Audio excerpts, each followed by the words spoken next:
forms part of my long and convoluted job title, which is neatly reduced to less, the Learning, Education, Training and Standards Officer.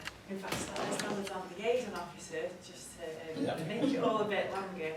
The key part of my job is providing a lot of branch support, so if you should get to the point and think, I really want to join the IHBC, one way to kind of get all the more involved in, sort of Sean's been talking about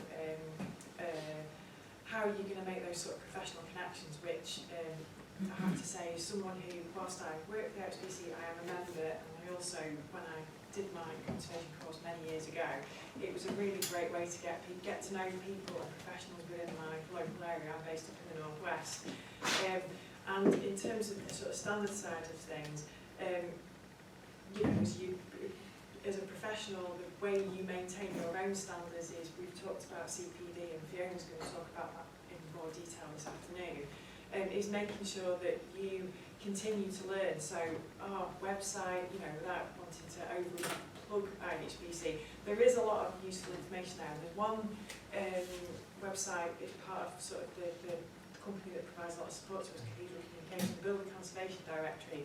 I've used that an awful lot in sort of some of my studies, and some of the articles on there are really helpful through from anything. I was looking up this morning about different standards, conservation philosophy, all the kind of technical stuff. There's a whole host of different articles and information on there that can be sort of taken in bite-sized chunks. So instead of sometimes, if you're wanting a break from the monster textbook, it's a really good one to just kind of sit and digest over a cup of tea for half an hour.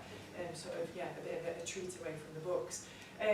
So, yeah, going back to the standards element of it, it's just the role that I do is sort of helping a lot of our members maintain their own conservation standards, in the sense of them making sure that they are maintaining their own professional standards as well.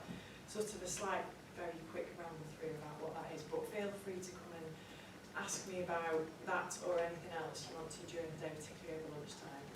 Thanks, Kate. And that kind of links into the issue around one of our roles of supporting our branches, which are very important for supporting the career and infrastructure locally, and also the learning and training events side of things. And we have an events page and calendar that lists relevant events that might be of interest, so that people can find out about them. We take them from all sorts of backgrounds, as long as capacity allows. So if you have events, feel free to let us know about them, and we'll try and post them.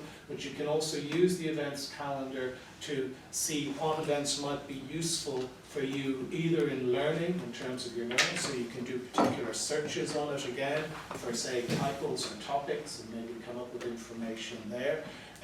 Or also in terms of understanding where issues or topics might have occurred that would be relevant to your work. So for example, if you're doing research on the conservation area management side of things, you can put a search into that calendar, and you might come up with the local conservation area management event that happened even 2 or 3 years ago, that might take you to the programme for the day, that would help you identify a person who spoke about something that you're really interested in, that you could actually go to talk to them about. So you can do lots of threads through lateral thinking and explorations using those sort of tools. In terms of the standards as well, we have what Fiona mentioned around the skills and local authority operations as a linked website within that suite of websites as well, and that's important for talking about local authority conservation standards. That's the public sector. In the private sector, we also have what we call HESPR, which is really not so much a research facility as it is a listing of private sector bodies that work to IHBC standards through an IHBC member who's a linked contact. But you can use it for finding out geographical issues around practices. They include major sort of bodies like Purcell, as well as a lot of smaller sort of traders as well. So, you know, again, linking and researching through there is an important tool.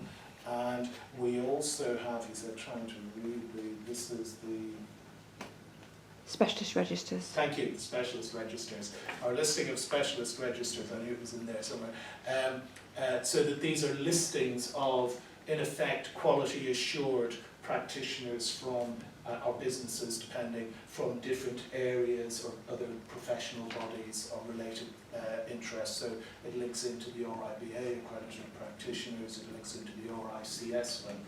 I have to say, when the links aren't broken, because sometimes these links break. So if you're finding a broken link, do please let us know about it and we can sort it. But by and large, it should link into those sort of listings as well. And again, there's a very important research tool and research mechanism within that as well. So exploring that side is good. All of those are fed through on the self-starter side of things. So your self-starter is your interface, and then you can follow through the different threads as you need to support your research or your thinking around your career. And I think one of the really important things, and something we try to get across here, and you probably sense quite a lot of it already, is in terms of just how it is a very informal sort of grouping a lot of the time. It's actually, we just want to, you will find people there who just really want to support you in terms of what you're doing. So don't be afraid to ask people questions when you think they might be able to help or come up to them. By and large, it is a pretty friendly sector. We call the section there Friends and Family, and within that Friends and Family, we have this gigantic list of organisations and bodies that are linked under our links section there as well, and they give you a few ideas of who might be there, like the Architectural Heritage Fund, Ashby, Kotak is there as well, lots of different organisations, about sort of, I don't know, maybe 50 or 60 sort of linked bodies. All of those may have relevant information, any of those may have relevant information in terms of your research, and I think that's really what this sort of introductory section is here for. You can look to IHBC. The whole point, though, is to get the sense of to survey the sector, so you get a sense of what might be out there to help you do your conservation coursework more effectively, pass on that message to students and your colleagues and students, so that they can find that as a resource.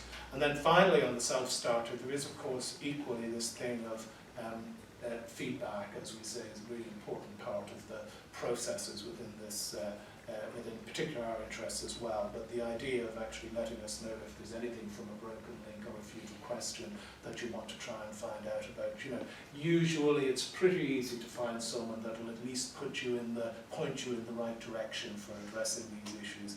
And that's a really important part, even just of today. Why it's great, particularly Henry could take a day out as well to come along, because now you know Henry and you can pester him to ask lots of different questions of him and things. Joanna is the key person on our website, and I don't know if these feedbacks would come back direct to you.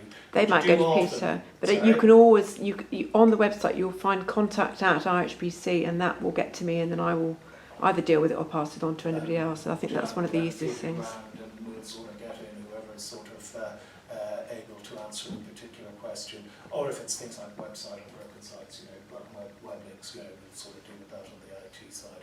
And that's really the survey of what you would find, or the routes you can go through in or on from the IHBC website. It's sort of through the web starter, you get your kickstart into those resources.